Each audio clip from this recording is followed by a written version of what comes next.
后来台湾出现着本土病例，再加上元旦的连续假期就要到了，为着要来降低人潮带来的防疫的风险，交通部召开着防疫会议，来决定讲即日开始要来扩大运输工具的防疫规定，像台铁甲高铁本地只有离附近的区域，强制爱挂喙罨，即卖改做进入的场站都爱来挂。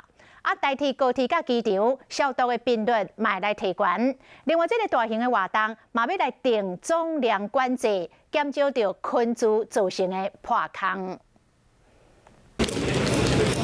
在涂骹喷消毒水、金属乳，还有7台铁的自动卖票机，电费扶手嘛要骨力切。台湾出现本土病例，元旦连假要来啊！交通部讲爱加强做好防疫，台铁较大的站像台北、台中、高雄、花莲，消毒为2点钟一摆，变1点钟一摆。以往台铁规定是进入付费区才需要把口罩戴上。但是从现在开始，防疫的规格又要再升级，规定只要是进入台铁的站体，就必须把口罩戴上。那如果经过劝导不听的话，车站会协同铁路警察局来对屡劝不听的旅客进行移送的动作。高铁规定嘛变严格，会大门行入去，就要开始挂喙罨，第一线人员嘛要加强好控，若不爱听话，送卫生局罚3000到15000。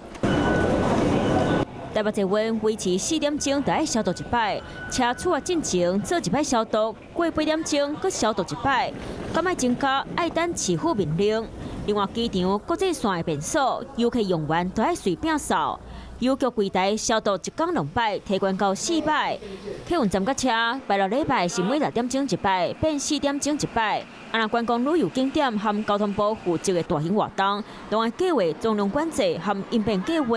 卖透过扛棒、走马灯来呼吁民众配合，就是希望防疫卖出现扛棒。